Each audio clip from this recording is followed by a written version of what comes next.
Good morning, welcome to Share and Turning Time.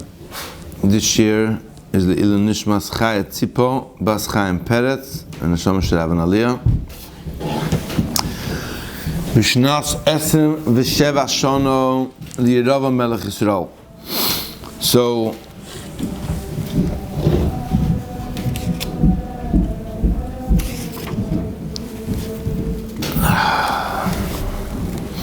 it was 27 years into Yeravam II. B'shnas Esim V'sheva Shono L'Yirava Melech Yisrael, Malach Azariah ben Amatzia Melech Yehuda. Azariah ben Amatzia is went back onto the Yehuda side of the fence. Ben Shesh Esrei Shana Hoya b'Malchei. He was 16 years when he took over. When Azariah took over when he started to lead. It was altogether 52 years that he ruled. Why? Because it was 52 years, but 37 after he died. So there was 15 years. There was 15 years that he ruled while his father was alive, and we'll see soon why. Why Azariah was 15 years ruling when his father was alive, and 37 years afterwards. Shem imoy ichol yo mirushalayim. No, Azariah was a son. You'll see. Azariah was the son of Amatzia. Vayas hayasha ben Hashem k'chol asher Amatzia k'chol asher osa Amatziyahu aviv. Rak habamois lo yisaru. Now, you remember why Amatziyahu? Because Amatziyahu ran away. Amatziyahu 15 years. And yesterday we spoke about it. Amatziyahu ran away 15 years. He went into hiding. So during those 15 years, when he was in hiding, his son took over. The nation was still sacrificing on these bomos. Again, bomos are not avodah zarah. They're using it to serve Hashem, but you're not allowed to have bomos once you have a Beis Hamikdash.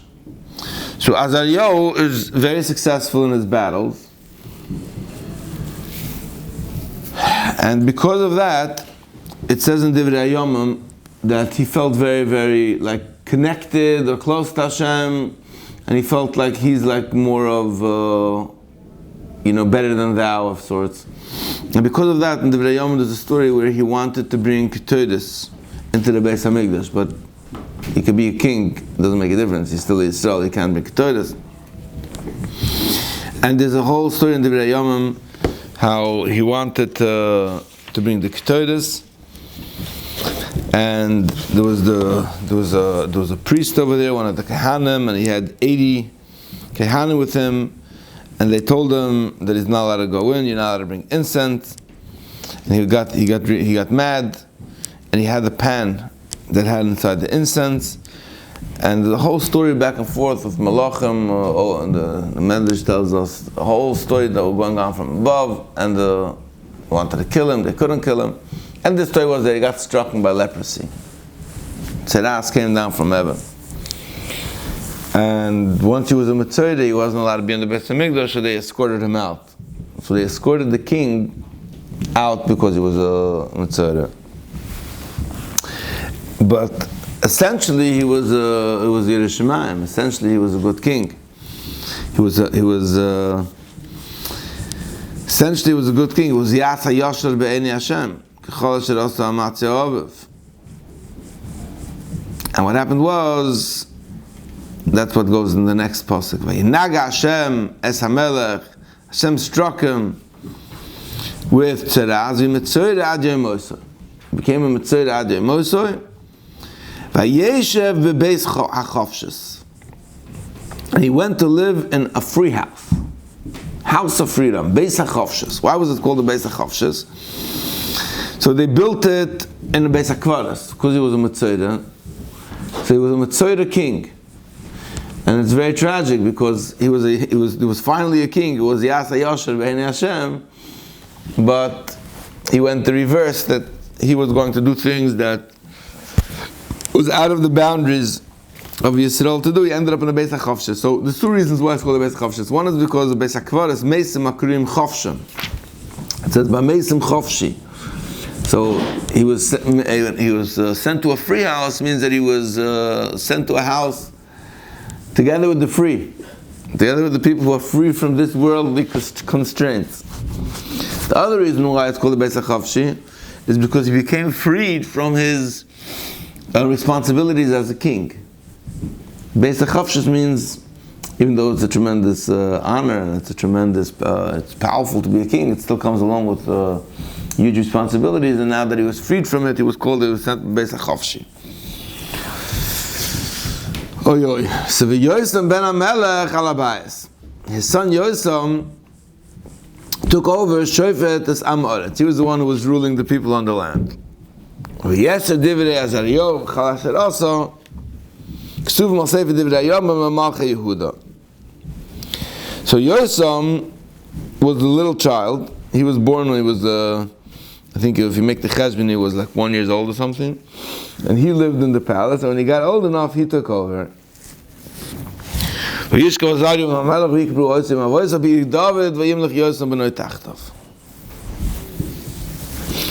takes over. Okay, now is coming the end period of Malchei Yisrael, where it turned into a chaotic period, where everything just went like way out of control. Now we're up to Zechariah, who was the son of Yeravam II. And how long did he rule? Shisha Chodashim, 6 months. An entire 6 months. And Vayas Rabbein Hashem, Kasher Osu Avoisov, Lesol Mechatois Yeravam ben Nevat HaShechtes Yisrael. Like we spoke about, the system was in place, the Yeravam system was in place. Vayikshir Olav Shalom ben Yovesh. So the Shalom ben Yovesh, he makes a rebellion. Vayakeu Kabal and he killed them in public. And here's where everything went like totally haywire.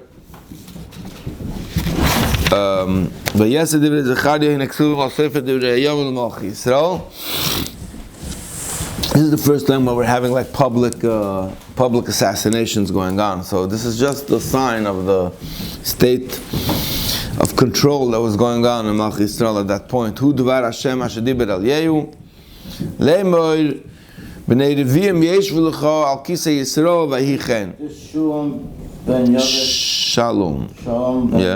was from the Yisrael side. Yes. He's killing David's grandson. No. In his own side. He's killing Zechariah. He's killing a Melech Yisrael. Malchei Yehuda always stays in the lineage, and the son always stays ben achaben somehow from the Malchei Yehuda. Even Yoash, the child king, was at the end of the game the last link that remained alive. But here we're talking about Malchei Yisrael, where there is no lineage, and everything gets taken over by rebellions and coups and takeovers. There was just this one Yehu who had 4 generations promised to him, and Zechariah was the last of those 4 generations. So this is what God told Yehu. There's going to be 4 generations, and so it was. Because really Zechariah wasn't anything worthy of being a king, but the lineage went on from Yoachaz, Yoash, Yeravam, and Zechariah. So you had Yehu was the first one who killed out the house of Achav, and because of that he merited to have 4 generations given to him, even though he was from the Malchei Yisrael. And those 4 was Yoachaz, Yoash, Yeravam, and now Zechariah.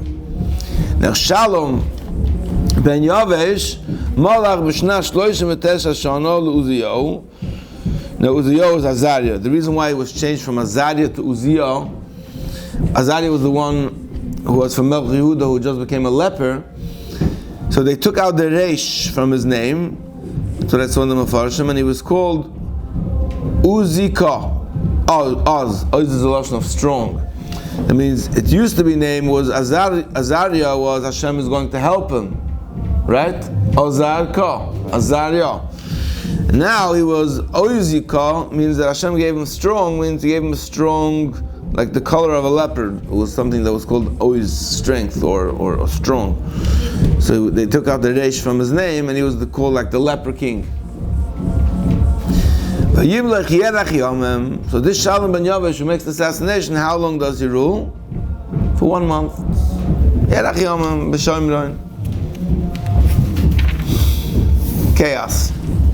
Chaos continues. Vayal Menachem ben Gadi miTirza. So now Menachem, who was obviously from the tribe of God, comes up from Tirza. Vayavesh Shoimron v'Yachesh Shalom ben Yavesh. Now he kills the killer. He assassinates the assassinator. And now he rules and he takes over. And all about the rebellion that he made against Zechariah ben Yisrael, which fills in the rest of the details of the story. And now we come to Menachem ben Godi. Menachem as Tifsach. So now this Menachem, who's the new usurper of the throne, so this Menachem goes up to a place called Tifsach, and he wanted the guys from Tifsach in order to join him. Yaakov Menachem as Tifsach, which was a city in the land of Aram. V'eskol hashabav as givuleo mitirzo. Ki lo yiposach. But they didn't open it up for him. They didn't want to talk to him. So what did he do? Vayach is kol harisel. He killed all of the pregnant women in it. Bikeya. He split open their. He split. He split them open and he killed all of the fetuses. So it was extremely cruel. Which means even in Torah, in Torah, when you capture an enemy city, you always have to leave an entrance on the other end of the city for people to be able to escape. When you make a siege around the city, you have to allow the people to escape. He was so cruel that when he surrounded the city, he didn't let anybody escape, and he took Nekama.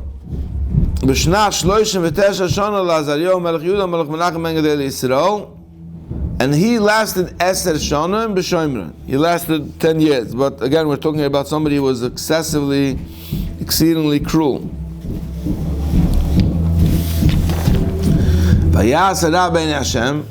Menachem does evil in the eyes of Hashem. Same system, Kol Yomov. Now comes the end. Now, after this Menachem, which is like the lowest of the low, Bapul, the elephant comes. No, it doesn't mean the elephant, it means Sancheriv. Sancheriv comes, which is Melech Ashur ala Oretz, Vayitem Menachem lepul 1000 kiker kosef.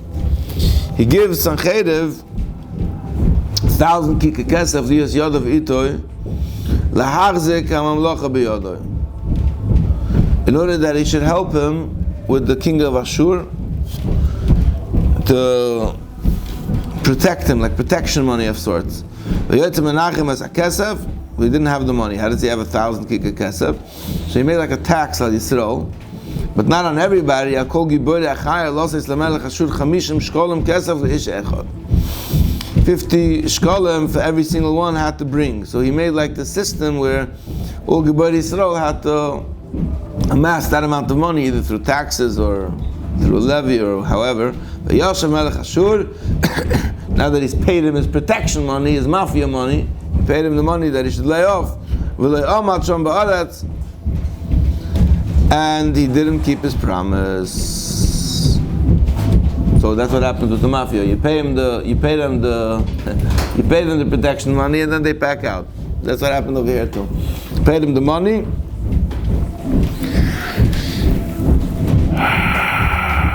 No, I'm fakir. I think I said it wrong. I think he actually did. I think the fact that he left, that was the. I think the fact that he left was good. Listed ELIC. One second. By means of attacks from all the mighty warriors, perhaps the army officers, 50 silver shekels collected from each man for the king of Assyria. The king of Assyria returned. Yeah, I was right. He abandoned him. Okay, bottom line is I was right.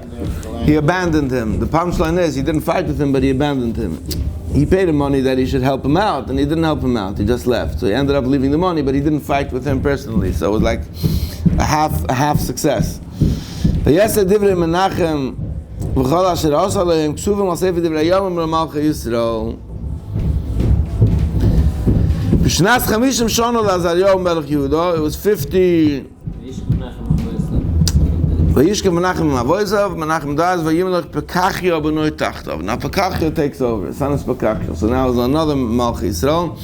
B'shnas 50 shana l'Azaryahu melech Yehuda, Melech Pekachia Menachem Yisrael b'shoyim b'shnosayim 2 years. Vayar Sarah ben Hashem, Pekachia does evil in the eyes of Hashem, Leishor mechatois Yirav ben Avat asher echtes Yisrael.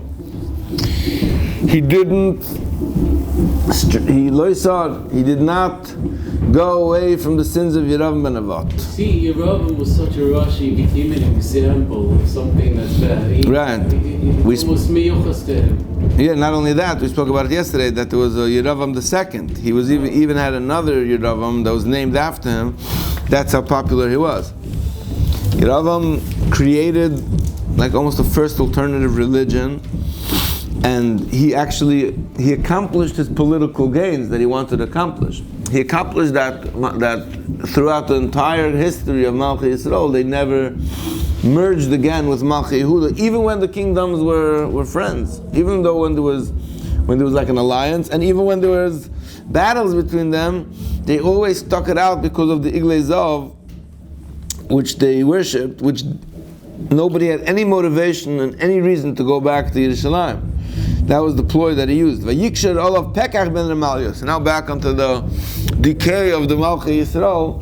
So now there's a new rebellion brewing where Pekach ben Remaliah Shalishoy, one of his soldiers, Vayakeu b'shoyim b'armei beis HaMelech, kills him in the palace. Es Argoiv v'es Aryeh. In the place where there was the Aryeh means the lion, like a golden lion. Yeah, that's where he killed him. He says it's a golden lion, but the stuff it says they're both names of Yivayr. V'imar chamishim ish m'bnei Giladim, v'yimiseu. There was 50 warriors from the Bnei Giladim which assisted him, I guess, in killing him. V'yimluch tachto, and now Pekach ben Remaliah takes over. V'yaseh divrei Pekachia v'chol asher asa neksuvim al sefer divrei Yomim Malchei Yisrael. Now that we have this new king, Pekach ben Remaliah, and there's like a very fast turnover of kings. B'shnas 52 shana l'Azaryahu melech Yehuda, Molach Pekach ben Remaliah al Yisrael b'shoyim 20 shana. So he lasts for 20 years. I think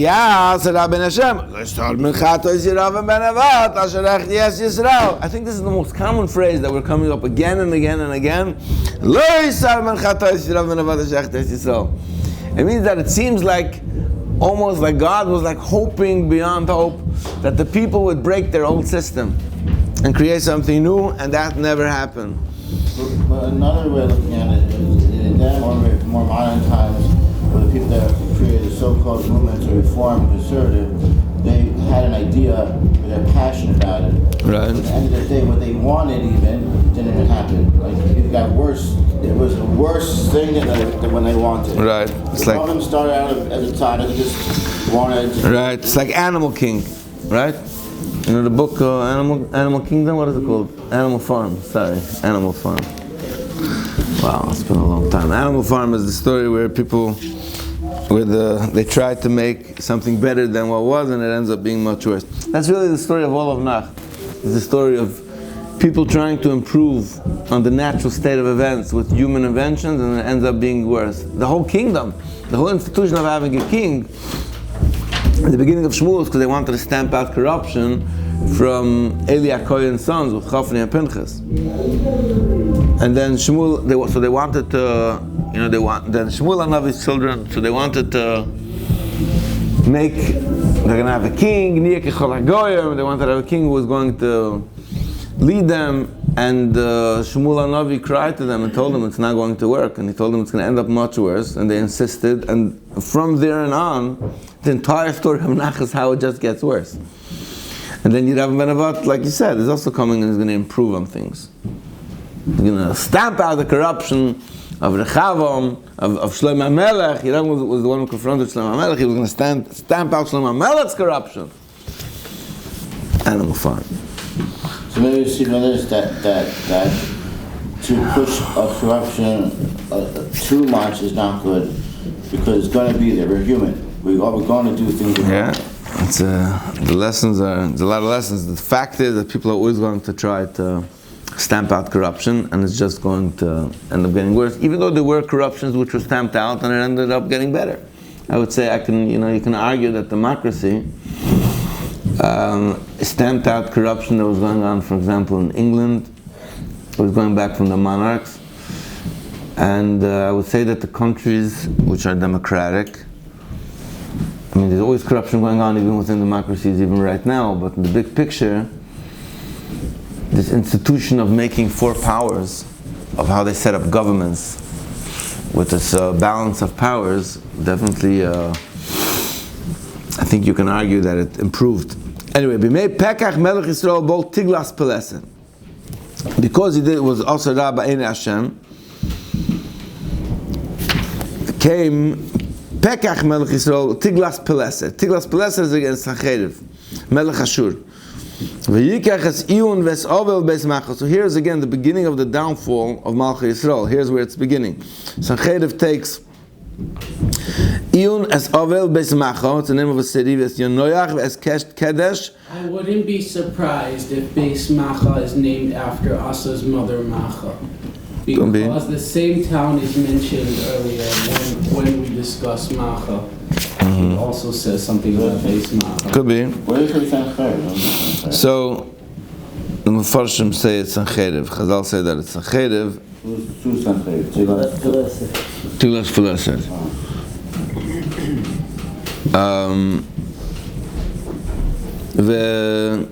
Tiglas Pelesen Melech Ashur v'yigach v'yikach es Iyun ves Ovel ves Beis Macha ves Yonoyach ves Kedesh ves Chotzer ves Hagilot ves Hagalilo Kol Eretz Naftali, the whole entire region of Shevet Naftali, v'yagle Ashura, and he exiled them to Ashur.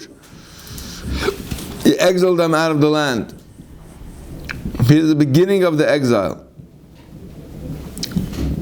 Vayiksha Kesher. Now the people hated him. because Sancheriv was able to infiltrate and exile. So they hated him. Vayiksha Kesher Hashem ben Ela al Pekach ben Remalia. V'yakev ben Yisrael v'yimlech tachtov. Now we assassinate the assassinator, and we take over. And this took place b'shnas Esrim leYosam ben Uzziyo. Yosam is the good king from Melech Yehuda. V'yesed divrei Pekach.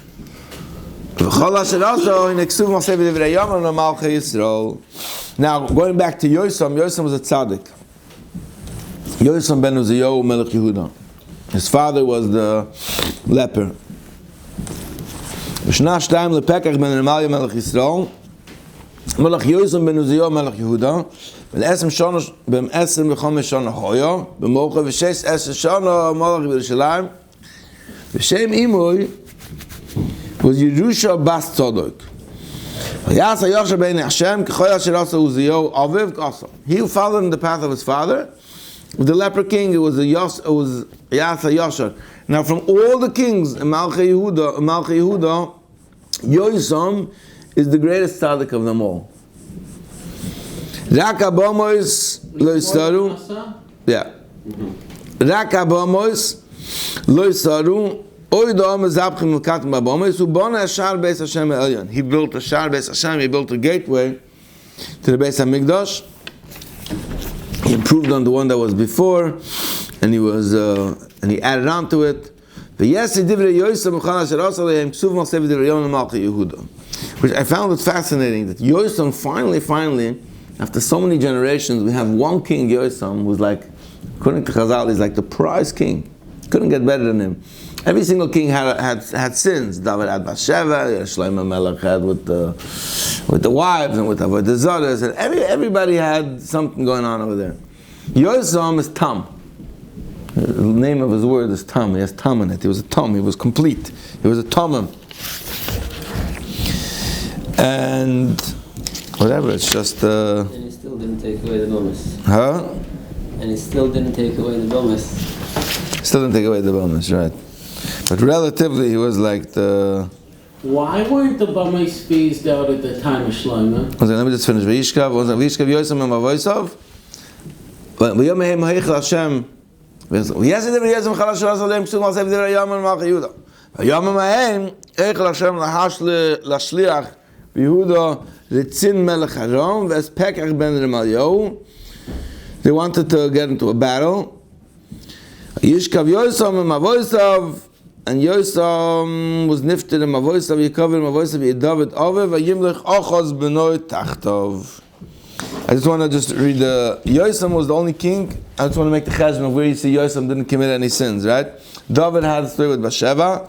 Shlomo had the story with Avodah Zarah, it was Rechavam, and Aviyah banned the Torah. Also hired the king of Aram to fight against the king of Israel. Yeshaphat had a connection with Achav. Yehoram killed his brothers. Achazia had idols. Yoash killed Zechariah. Amaziah served idols. Azariah, his father, went into the Beis HaMikdash to burn incense, to burn ketoides. It's the only one we had up until now. And then even the ones after him, nobody ever went completely in the way. Earthquake happened. So Yosam was Yosam, and then you see that we have this tzaddik king, and we don't even say anything about him. We talk much more about Achav than way more about other people around who in the journey of the kings. Yosam gets a pasuk, 2-3 psukim, even though he was a tam. So we never know